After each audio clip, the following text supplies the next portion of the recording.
Hai teman, selamat datang di channel Sekate New. Jangan lupa pada teman-teman untuk like, komen, dan subscribe supaya tidak ketinggalan update dari channel ini. Mimin ucapkan terima kasih. Selamat menyaksikan. Terpaksa menikahi Pak Ustadz, season 3, bab 22. Pengendara motor itu terpelanting karena motornya dibelokkan dengan cepat untuk menghindari akil, hingga menghantam mobil yang sedang terparkir dengan kerasnya sebelum akhirnya tergulung ke atas aspal. Beruntung karena tidak ada orang di dalam mobil itu.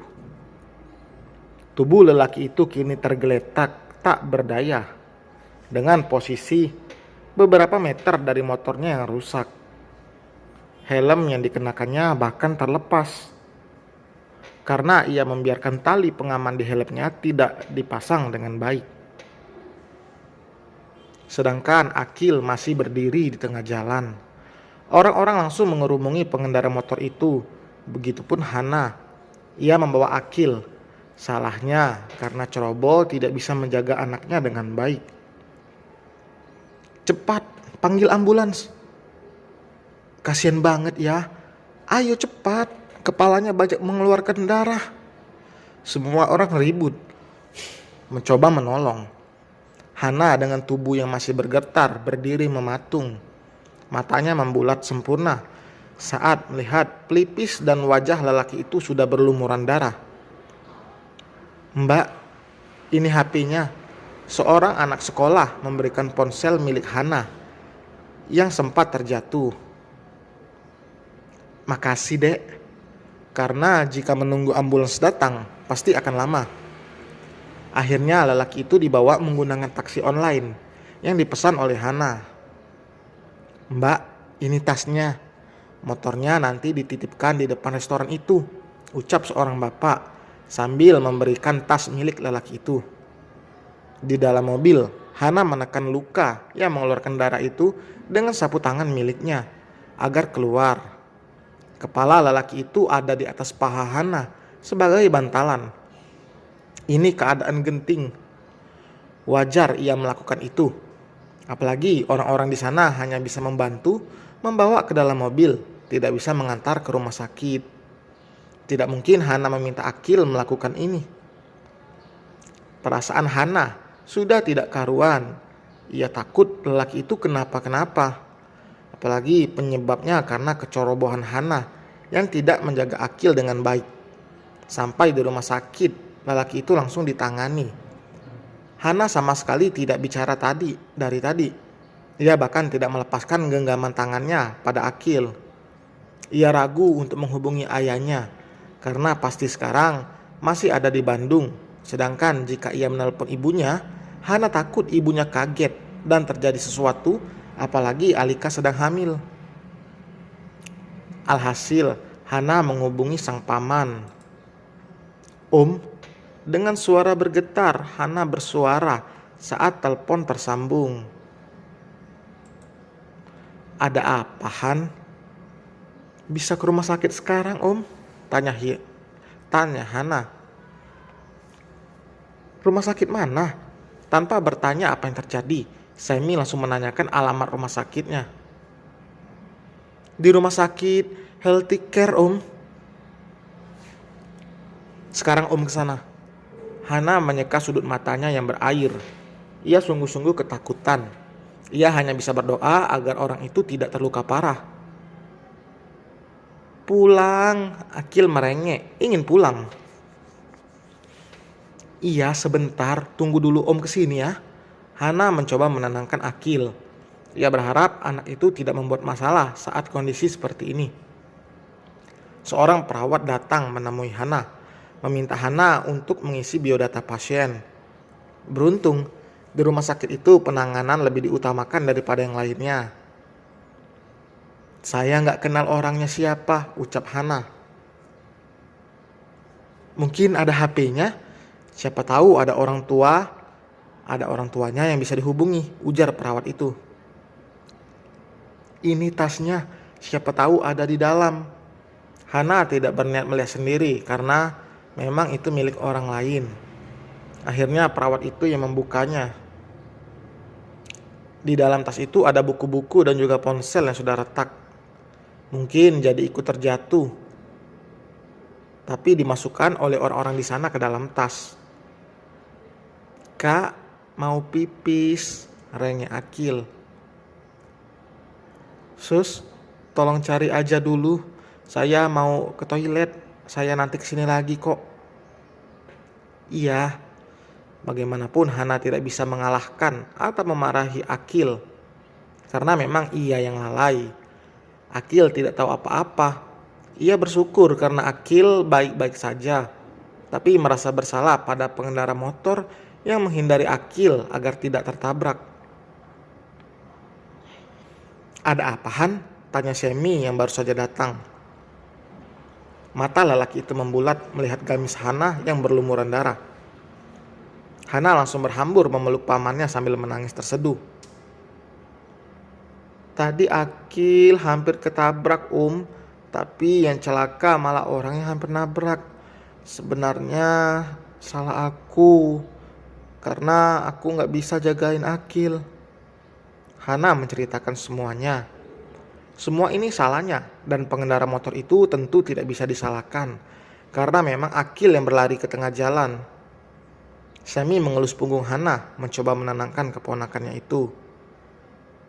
Semua ini memang kecelakaan yang tentunya tidak terduga. Tidak ada yang menginginkan kejadian ini. Hana semakin takut saat mengingat lelaki itu terluka parah. Mereka bertiga menunggu di luar ruangan, tempat di mana lelaki itu ditangani. Akil tertidur di kursi tunggu karena dari tadi ia merengek ingin pulang karena mengantuk. Hana malah belum berani untuk pulang sebelum tahu bagaimana kondisi lelaki itu. Ia sudah mengatakan pada ibunya akan pulang terlambat dan sekarang sedang bersama Semi. Hana tidak berbohong, hanya saja ia tidak mengatakan semua yang terjadi. Setelah menunggu beberapa lama, dokter dan perawat keluar dari ruangan. Dokter Semi, dokter itu menyapa karena ia memang mengenal Semi. Dok, bagaimana keadaan pasien? Tanya Semi. Pasien mengalami cedera kepala berat karena hantaman keras. Sejauh ini kondisinya masih tetap sama. Kami akan terus memantaunya. Pasien juga memerlukan perawatan intensif. Tangan sebelah kanannya juga patah. Mendengar penjelasan dokter membuat Hana mencengkeram kuat baju bagian lengan pamannya. Kalau begitu saya permisi. Terima kasih dok. Hana kembali terisak. Udah jangan nangis. Insya Allah dia gak apa-apa kok. Semi mencoba menenangkan. Semi menunggu di ruangan itu sedangkan Hana dimintanya untuk pulang. Hana akan pulang diantarkan oleh Mesya, istrinya Semi yang sekarang sedang dalam perjalanan. Mesya juga seorang dokter, bedanya wanita itu adalah dokter gigi. Sebelum Hana pulang, Semi sudah mewanti-wanti pada Hana agar bicara baik-baik pada Alika, karena tidak mungkin semua ini disembunyikan begitu saja. Perawat tadi juga sudah menghubungi keluarga pasien, tapi sayang sedang tidak aktif. Karena tidak bisa menghubungi orang terdekat, akhirnya yang dihubungi adalah kontak yang ada di panggilan terakhir. Hana membiarkan Akil masuk lebih dulu, sedangkan ia berjalan bersama dengan Mesya yang menggenggam tangannya. Mesya akan membantu Hana untuk bicara, karena tahu keponakan suaminya itu trauma. Apalagi kejadian tepat di depan mata. Berbeda dengan Akil yang biasa saja, padahal ia yang hampir tertabrak. Assalamualaikum. Waalaikumsalam. Perkataan Alika terhenti saat melihat pakaian Hana yang berlumuran darah. Dengan langkah lebar ia menghampiri sang anak. Kenapa kak? Apa yang terjadi? Tanya Alika dengan cemas. Tenang dulu mbak, biar aku yang cerita, ujar Mesya. Sepanjang jalan Hana bahkan menangis karena rasa bersalah. Sekarang tangisannya kembali pecah saat dipeluk oleh ibunya. "Udah, tenangin dulu perasaan kamu," ucap Alika. Bagaimanapun ia tidak mungkin langsung memberondong pertanyaan dalam kondisi anaknya yang terlihat syok. Alika mengantar Hana ke kamarnya, membiarkan gadis itu mengganti pakaiannya lebih dulu. Ia yang sudah tidak sabar mendengar apa yang terjadi kembali turun menemui Mesya. "Coba cerita, Mei. Sebenarnya aku nggak ada di tempat kejadian. Aku dengar ini juga dari Bang Sam." Mesya menceritakan persis seperti apa yang diceritakan Hana pada Semi. Alika mendengar itu tentu dibuat kaget, sekaligus ketakutan. Sama seperti Hana, ia bersyukur karena Akil tidak terluka sedikit pun. Tapi yang dikhawatirkan adalah pengendaraan motor itu. Ia bahkan langsung meminta suaminya untuk pulang. Tidak langsung memberitahukan apa yang terjadi, karena akan lebih baik memang dijelaskan secara langsung. Kondisi orang itu gimana? Mengalami cedera kepala berat dan patah di bagian tangan. Beruntung karena Semi sedang ada di rumah. Jika tidak, entah bagaimana Hana. Ia mungkin akan sendirian di rumah itu. Ia mungkin akan sendirian di rumah sakit itu. Tadi saja ia tidak mampu bicara untuk menjelaskan pada sang ibu. Semua biaya pengobatan dan rumah sakit sudah Semi urus. Ia ingin pasien itu mendapat penanganan terbaik agar segera pulih.